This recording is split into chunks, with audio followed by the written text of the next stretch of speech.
कहते हैं पुलिस की लाठी से उभरा दर्द कभी खत्म नहीं होता। कुछ ऐसा ही हाल है रसोइया संघ का की महिलाओं का, जिन पर साल 2018 की रघुवर सरकार ने प्रदर्शन के दौरान लाठियां चलवाई थी।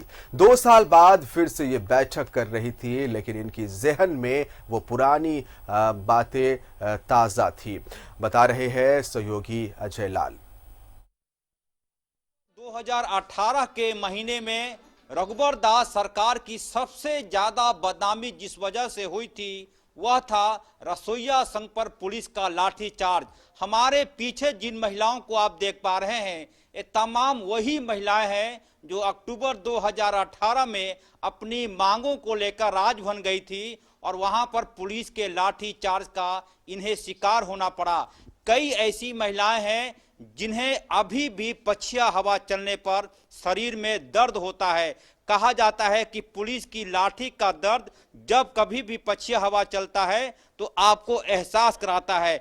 हम चाहेंगे कि वैसी महिलाएं जिन्हें लाठी चार्ज का सामना करना पड़ा था एक बार हाथ उठाएं ताकि हमारे दर्शक देखेंगे।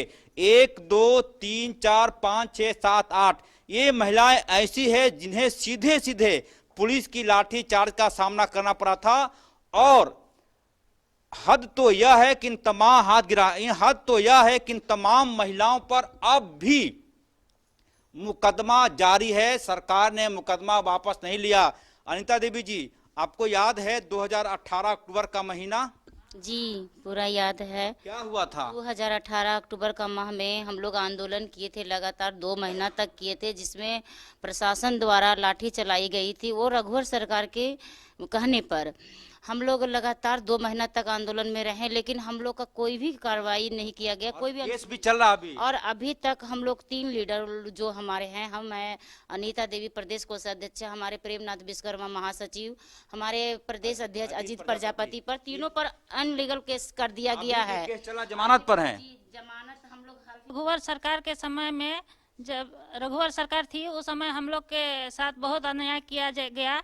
मारपीट करने के अलावा हमारे जो रसोइया लोग के ऊपर हमारे कपड़े भी उतार दिए गए, लाठीचार्ज किया गया और पानी का बौछार किया गया। तमाम चीजें याद है महिलाओं को कि तमाम चीजें कैसे कैसे हुई है। हमारे सहयोगी उधर से आगे दिखाने की कोशिश करेंगे।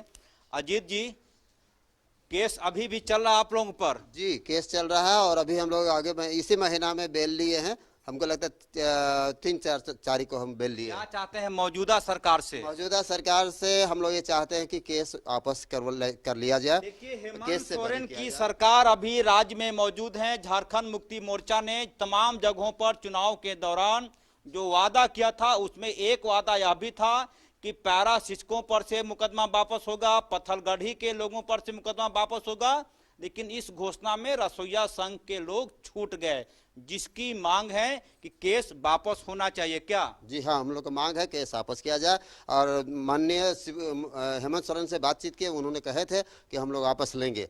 इस समय इनकी एक बैठक चली है जिसमें 15 सूत्री मांगे हैं। सबसे अहम मांग है कि इन्हें न्यूनतम मजदूरी दिया जाए, किसी भी रसोइया संघ की महिला को स्कूल से ना निकाला जाए, और सबसे अहम यही कि जो मुकदमा 2018 में लाठीचार्ज के दौरान रसोइया संघ के पदाधिकारियों पर, महिलाओं पर हुआ था, उसे वापस लिया जाए। ये बैठक आम नहीं है। ये महिलाएं दर्द के साथ, पीड़ा के साथ अपनी बैठक कर रही है। उम्मीद यही कि सरकार, मौजूदा हेमंत सोरेन सरकार, इन रसोइया संघ के लोगों की पीड़ा जरूर सुनेगी और इन्हें न्याय दिलाएगी।